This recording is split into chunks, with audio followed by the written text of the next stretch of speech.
Alright everyone, qualifying for the 2025 Canadian Grand Prix was on earlier today, so let's have a look at the main things that we learned from what was a bumper, incredibly eventful qualifying session with a huge surprise result that I don't think anybody really saw coming, especially when it came to the two guys on the front row. But let's go through this whole session because it was very eventful, not least for the Williams team. Not a good one for them today, unfortunately, but not all of it was their own fault. In fact, very little of it really was their fault. Let's speak about Alex Albon first of all. Now, we saw some debris down the back straight and we didn't know where it came from. We were wondering what was going on, and it turns out it was from Alex Albon's car. His entire engine cover just blew off, basically. Now, we have seen this a few times in Formula 1. We're not seeing it for a good few years now, but basically, while the cars are doing 200, 210 miles an hour down that back straight, which some of the cars were this weekend, I imagine Williams definitely one of those as well, very much famed for their straight line speed with that Mercedes engine. But the whole Mercedes engine was literally uncovered. It was revealed because, yeah, the engine cover just blew off basically at full load. It caused a red flag. They changed it, and Albon actually managed to get through to Q2 as a result.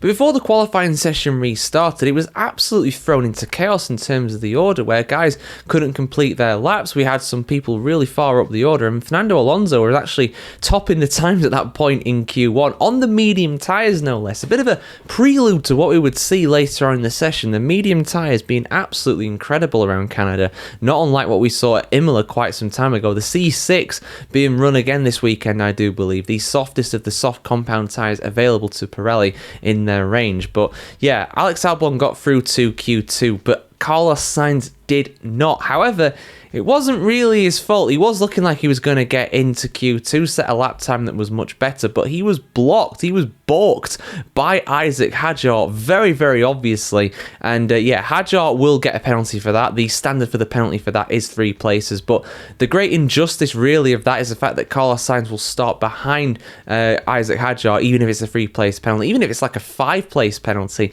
he will still start behind him. Sainz, of course, qualifying, I think it was P17 in the end for him. Really bad day for him. He's just got it all to game, really. He's just going to try and go for it, really, at that point. But Isaac Hadjar ended up getting through to Q3, and yeah, even with a 3-place penalty, he's going to be P12, so he's going to be very much ahead of Carlos Sainz. Carlos Sainz absolutely fuming, didn't want to answer any questions in the interview after that session. I don't really blame him too much. I mean, has to have your entire weekend potentially destroyed by that one thing. I'd be fuming too.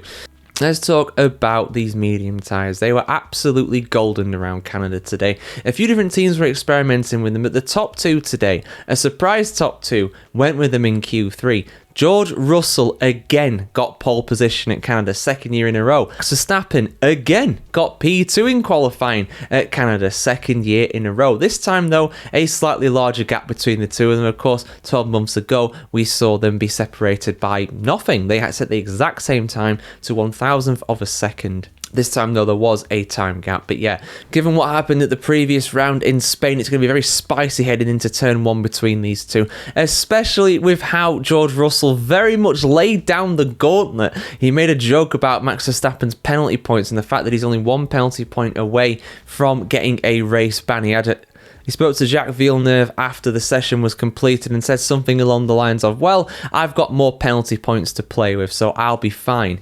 Basically alluding to the fact that Verstappen cannot have an incident, he cannot have a crash, because if he does, then he's going to be in serious trouble and potentially miss the next race in Austria. But it's going to be spicy. Those two, they say they're friends, but on the track, they are not friends. Absolutely not. They do not like each other on the track for sure.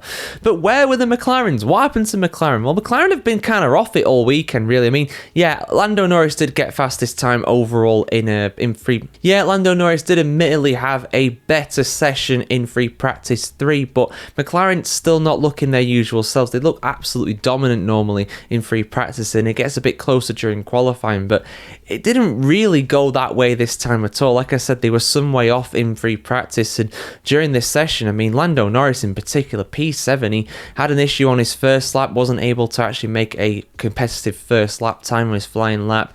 Oscar Piastri, he did get some good laps in, but he just wasn't quick enough. Those soft tyres are not as quick on the McLaren as the mediums were over 1 lap on the Mercedes of Russell, nor the Red Bull of Max Verstappen. So McLaren, with it all to do, they will need their race pace to have a chance of taking victory tomorrow.